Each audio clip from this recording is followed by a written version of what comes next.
All right. Data handling. When you look at data handling, remember it's a science of collecting data, the process of collecting data. So, the steps you have to remember: one, you collect data. That's the first step. You collect data. Then number two, you organize the data. Number three, you summarize. You summarize the data. Number four, you represent the data that you have summarized. And lastly, you analyze. You analyze the data. Okay, how do we collect data? Here we are looking at the methods of collecting data. Methods, some people call them instruments. Instruments of data collection. Of data collection. So instruments of data collection, what are they? We have, you can use a questionnaire. You can use a questionnaire. Number two, you can observe. This is called observation. Number three, you can carry out a what? An interview. The questionnaire here is what you call the survey, a set of questions given out, either typed or electronically. Someone sends you a link and you fill in that link. All right. These are the main methods of collecting data. How do you collect what? Data. They have advantages and disadvantages. All right. They have advantages and disadvantages. For the questionnaire, people might not be honest with their answers. You understand? What else? Questionnaires, yeah. If you're going to print, it's a little bit costly because you need to pay for the printing, you need to buy paper, you need to buy toner, it's a little bit costly. Then actually, most of them, even the interview, it's a little bit costly because if you need to sit down with the interviewee, the person you're going to interview, you need to organize a day, you need to create some conducive environment, make them feel at home, even though they're at their workplace. You try to buy their time. That enticing, you're spending a little bit of cost, you have a little bit of costs. Observation, the disadvantage is that it's time consuming. Observation is time consuming. You have to sit there and analyze. However, the advantages, by the questionnaire, if it was hard copy, like a paper given it out to you, the disadvantage is that now you need to retype the answers in your computer, to analyze the work nicely. But if it was electronic, that's fine. All you do, in most cases, we use what we call the Google Forms. All you do is to download the Excel, you analyze it. Observation, the advantage it has is that you get the answers there and then. You use your eyes, you say, no, I was looking for red cards. How many red cards do we have here? You count them out. Finished. The answer's there. And then interview, yes, disadvantage, someone might try to. Also, sometimes they're not honest. You don't know whether the person is telling the truth or not, even though you're there. All right? But for some part, you can see the answers. Then interviews, the disadvantage could be the interview. Someone might lie to you just to make the interview look nice, and you don't know. The advantage is that during the interview, the spellings or the wording is corrected there and then. Why? The person is right there, and you can write the right word that they're trying to talk about. Same, the survey or the questionnaire, this one here, Someone has a bad handwriting, you might a little bit suffer. Anyway, that is it. Methods of data collection. Now, when we look at organizing data, this is one. So you're looking at two.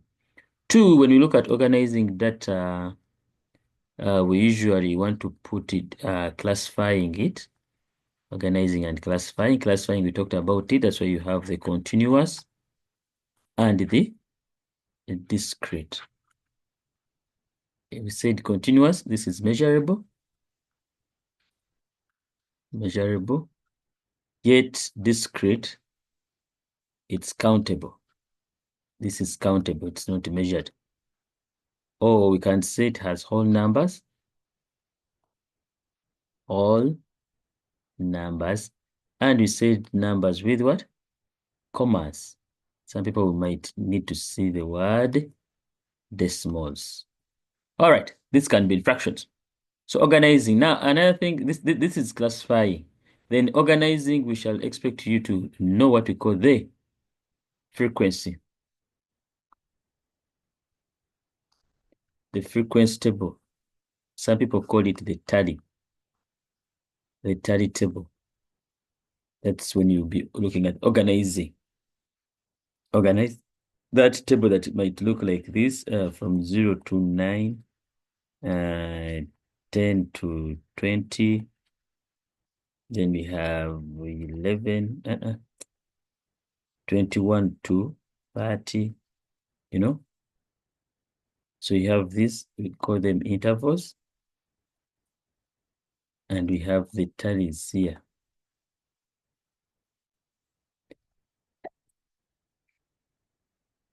The other side, it should be frequency. So if they appear to be 3, we shall put here 3 sticks. And we write, if these are 8, we shall put 1, 2, 3, 4, 5, 1, 2, 3. So this one becomes 8. If they are 10, we put 2, you know.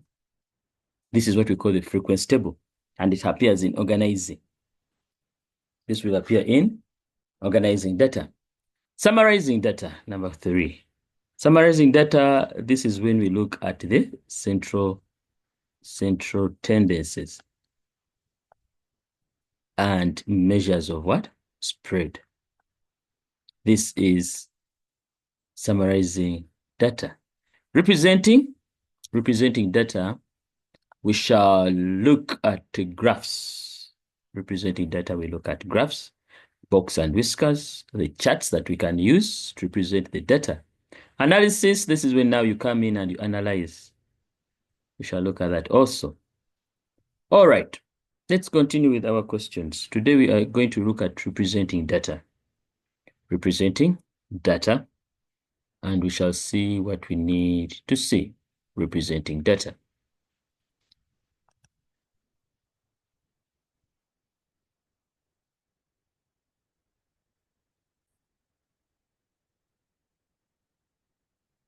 When you look at representing data, we need to represent data. Represent data. We have what we call what? We have what we call graphs. Under the graphs, we have the ones that are called line graphs or broken line graphs. Then we have what we call the bar graphs. The bar graphs.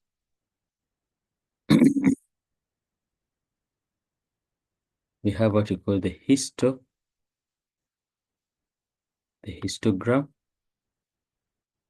Not histograph, histogram.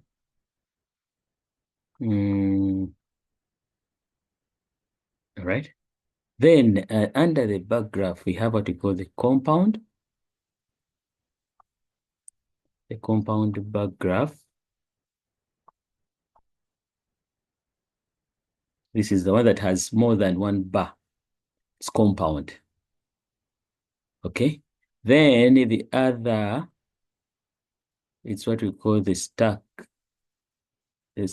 graph. These ones are sectors. I'll show you how it looks like. Histogram, we've already seen that. Then these are graphs, line graph, bar graph, histogram. This was in primary, the pictograph.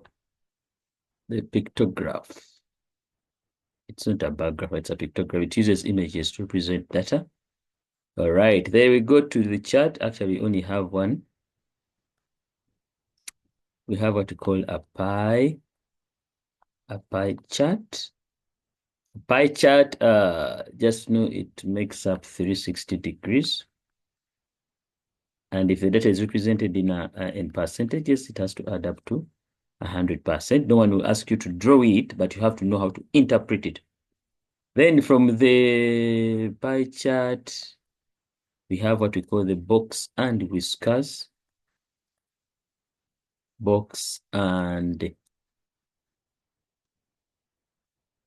whiskers. We shall see how it looks like. This one it comes from the quartiles. It comes from the quartiles. Other people might call it the 5 number summary. It has 5 points, namely minimum, maximum, Q1, Q2, Q3. These are the 5 points that you are looking at. Anyway, okay. When do we use, when do we use line graphs? Line graphs are used to show trend. Trend in form of trend, which means changes together. So we shall use a line graph if the work is what? Discrete. Sorry, if the work is continuous.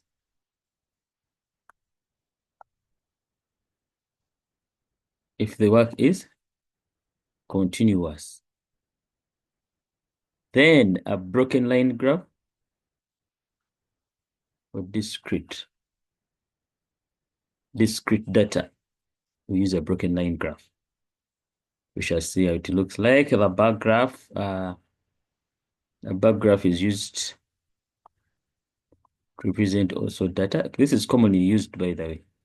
A bar graph. You only use compound if one event has more than one analysis that you're looking at. The stack graph also, it's used when you have more than one effect on one area. Histogram, also this one's used for continuous. From the Terry table, that's where we get the histogram. All right, the difference between a bar graph and a histogram, a bar graph, it has spaces between the bars, and histogram, no space between the bars. No space between the bars. No space between the bars. Okay.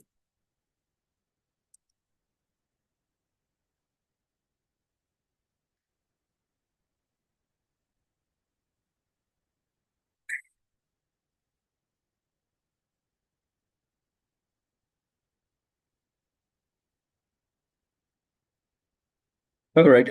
This one, as you see it, this is a compound bar graph. It's one event, June. Sorry, it's one factor, which is June 2022, and it has how many? It has 3 different events. You see that scenarios. So this is when you use a compound. Now this one, if there were 2, you would have called it a double bar graph, but this one, it's a compound. Why? They're more than one. Okay. Right, a line graph. This is how it will look like. A line graph. Now, one is the first one on top. It's a line graph. the first one on top, as you see it, this is a line graph. Then the one below, it's a broken line graph. All right. These are all used to show changes. Let's look for other examples of representations. As a table, we have what you call a pie chart. No, this isn't a pie chart, sorry. We're distributing some information there, but it's small, almost like a pie chart. We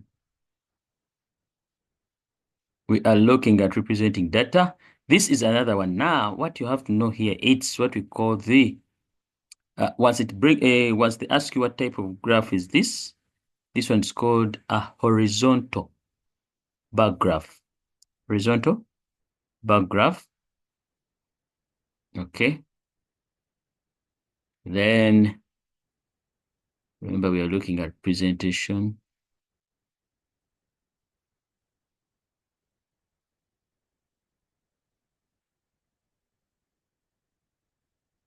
We are looking at presentation. How do we represent the data that we have? Yeah, here we go. This is what we call a pie chart. It will look like that. Now, this one is already given in percentages. It's given in percentages, and they are all, let's see, when we add 20 plus 5 plus 48 plus 27. When we add that up, should give us, because they are percentage, it should give us 100. 20 plus 5, 25 plus 48 plus 27. Indeed, it gives us 100. The moment you see that you have percentages, the number has to add up to 100. If one was missing, that means you are going to add the others, subtract them from 100. For example, let's look here.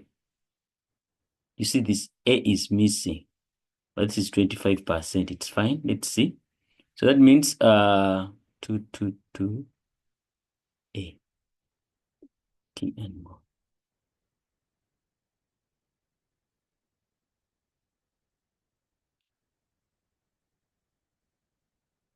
This one simply means it should add up to 25. Don't be 25, 23, 48, it's fine. So these ones, these two circles, they're coming from this livestock. That's why you see they're saying 25 plus 23, you get 48. All right. But then that means this person, when you add these ones, it should give you 25. And when you add these ones, it should give you 23. So the missing value here should be 25 minus the 5 minus the 2 minus the 2. This is approximately 16. Because you remove this, you remain with the 20. 20 minus 2, 18. 18 minus 2, you get 60. So the missing value of either is 16. All right. That's a kind of a pie chart that we can look at where the question comes. Yes, here we go. Look at that type of graph. Though it looks like, but these are not quartiles, quarters. All right. A quarter should have 3 months. Sorry, 4 months. 3 months. It should have 3 months. The first quarter, the second quarter, third quarter, and the fourth quarter. The 3 quarters of 2021. That means from this stops with March, this stops with June, this stops with September. Meaning Jan, Feb, March, that's gone. April, May, June, gone. July, August, September. Understand? These are quarter, but this kind of graph it's called, write down the quarter that I name the graph. If you ask you to name the graph, please, it is a vertical bar. Sorry, it's a horizontal, not a vertical. Then here we go. These ones are called the box and whiskers. Though, usually we have horizontal ones, but these ones are vertical. Together. And take note, this will always be your minimum value, followed by Q1. This is your Q2. We have a Q3, and definitely the one on top, it's going to be the maximum. We shall look at it now. Okay, there we go. That is it. Yes, this is a double bar graph, or you can also call it a compound. Compound bar graph. These ones are called percentiles. This we shall use it when we are looking at the BMI. This is called the growth chart. Okay, growth chart. It's usually used in BMI, but in data handling, we are looking at percentiles. All right. Box and whiskers again. These are vertical box and whiskers. We have those ones that are horizontal. This is a compound. Remember, I told you compound. It has more than one bar graph. It has more than one bar, and yet it's a graph. So you see, this one has 4. You see? Okay. This is more like a pie chart, though distributed, right? Compound, line graph, both line graph and broken line graph. We continue and we shall see something small. We shall look at water tariffs. Yes, again. Okay. Yeah, these are the pie charts, and this marks our the end of the representations. So you've seen these ones, I call them pie charts. So shall I do some questions about them? Please stay tuned.